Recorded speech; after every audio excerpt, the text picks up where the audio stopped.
तो नमस्कार दोस्तों, मैं जेपी पाल भोजपुरी उत्तर प्रदेश जिला जौनपुर से। आज की जो ये घटना है, यह घटना बाराबंकी की है।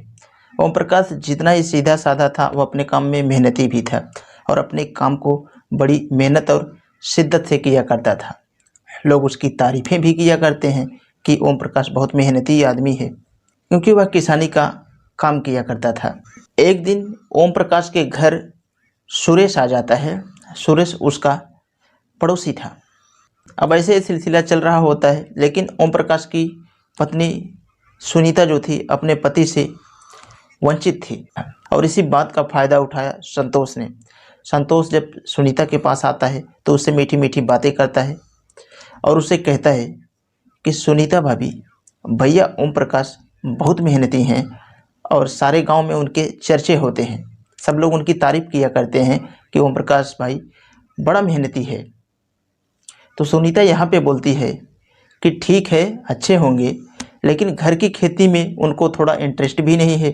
जब ये बात संतोष सुनता है तो उसके दिमाग की जो नसें होती हैं वो खुल जाती हैं।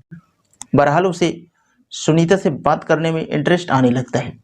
तो यहाँ पे सुनीता कहती है कि देवर जी, क्या तुम हमारे साथ जीवन भर मेरा साथ निभा पाओगे? तो संतोष यहाँ पे कहता है कि भाभी, संतोष वो इंसान नहीं है जो किसी को बीच रास्ते में छोड़ के चला जाए। एक बार मेरे हाथ में तुम अपना हाथ देखो तो देखो, जिंदगी भर तुम्हारा साथ निभाऊंगा और तुम भी क्या याद करोगी। संतोष और सुनीता ने शादीशुदा होते हुए भी ऐसे रास्ते पर कदम रखा था जिसका खामियाजा उन्हें खुद ही भुगतना पड़ा। दोनों ही अपने अपने जीवन साथी को धोखा दे रहे थे और उसके बाद में ये चर्चा पूरे गांव में फैल जाती है। जब ये चर्चा होते होते ओम प्रकाश के कानों तक पहुंचती है तो उसके पैरों के तले से ज़मीन खिसक जाती है। अब वो कहता है कि मैं तो बाहर के कामों में ही फंसा रह गया, लेकिन मेरे घर की ज़मीन में कोई दूसरा दस्तक दे गया। उसके बाद में वो संतोष को वार्निंग देता है कि अपने घर ना आने की, कि अगर तूने मेरे घर में मेरे ना रहने पे अगर आया तो फिर तुम्हारी खैर नहीं। और उसके बाद में अपनी पत्नी को भी बहुत धमकाता है। कहता है कि अगर तूने इसको अपने घर पे कभी बुलाई तो फिर ठीक नहीं होगा। उसका असर ये होता है कि संतोष उसके घर में आना बंद कर देता है। ओम प्रकाश समझता है कि अब सुनीता अपनी हरकतों से बाज आ गई। इसी तरह से दिन गुजरते रहते हैं। एक दिन ओम प्रकाश का भांजा विकास उनके घर पे आता है। अब यहाँ पे उसको पाबंदी लगी ही थी किसी दूसरे से मिलने के लिए। अब वो यहाँ पे सोचती है कि हमें पाबंदी जब वहाँ पे लगी है तो हम क्यों ना इसी से ही अपना काम निकालें। इसलिए जब भी उसका भांजा घर पर आता है अपने रिश्तेदारी में, अपने मामा के यहाँ, तो फिर अपने भांजे के ऊपर वह नज़र डालना शुरू कर देती है। अब जैसे ही खूबसूरत मामी ने भांजे के ऊपर नज़र डालना शुरू करती है तो भांजा को भी समझने में देरी नहीं हुई। उसके बाद विकास कुछ दिन रह के चला गया, लेकिन अपना नंबर जो था एक दूसरे को दे देता है और फिर इन दोनों की बातें लगातार जारी होती हैं। अब दोनों का इसी तरह से काम चलता रहता है और सालों बीत जाते हैं। उधर जब संतोष को सुनीता की याद सताने लगी तो उसे दोबारा मिलने की कोशिश करने लगा। जब सुनीता ने देखा कि ये हमारे रास्ते का रुकावट बन रहा है, तब वहाँ पे सुनीता ने एक तरकीब सोची।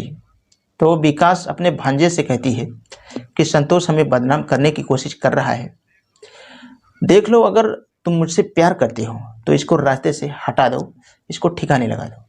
विकास की बात समझ में आ जाती है और फिर अपने खानदान की इज्जत को बचाने के लिए अपने बड़े मामा से यह बात कहता है कि संतोष मामी को बदनाम करने की कोशिश कर रहा है, उसको ठिकाने लगा दिया जाए तो ही सही होगा।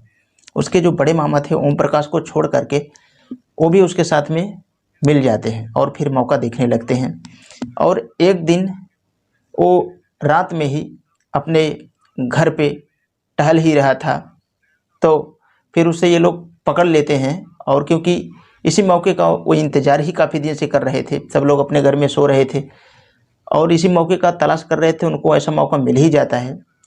उसके बाद में उसको पकड़ते हैं और वहीं पे एक ही झटके में सातवां आसमान दिखा देते हैं। लेकिन जब 2 दिन बीत जाता है, 2 दिन बीतने के बाद में संतोष के घर वालों को संतोष नहीं मिलता है, तो फिर वो उसकी छानबीन करना शुरू कर देते हैं।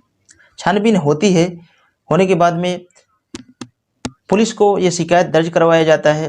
पुलिस शिकायत को दर्ज करती है और पूरा छानबीन करने लगती है। जब पूरी छानबीन करती है, छानबीन करने के बाद में विकास और विकास के बड़े मामा का नाम उसमें आ जाता है। और इनको जब पकड़ करके पुलिस पूरी कहानी पूछती है और ये लोग जब पूरी कहानी बताते हैं, तो पुलिस वाले भी वहाँ पे सोचने और समझने पे मजबूर हो जाते हैं। तो दोस्तों, इस कहानी के बारे में आप लोग क्या कहना चाहेंगे? अब आप ही कमेंट बॉक्स में बताएं कि सबसे बड़ी गलती किसकी थी। और ये वीडियो बनाने का मेन मकसद लोगों को अवेयर करना है, ताकि आप लोगों के साथ ऐसी घटना कभी ना हो। वीडियो के लिए मैं बस इतना कहना चाहूँगा। अगर ऐसा कंटेंट देखना आपको पसंद है तो हमारे चैनल पे बने रहें। तो आज के लिए बस इतना ही। मिलते हैं कल शाम 7 बजे किसी नेक्स्ट क्राइम स्टोरी के साथ।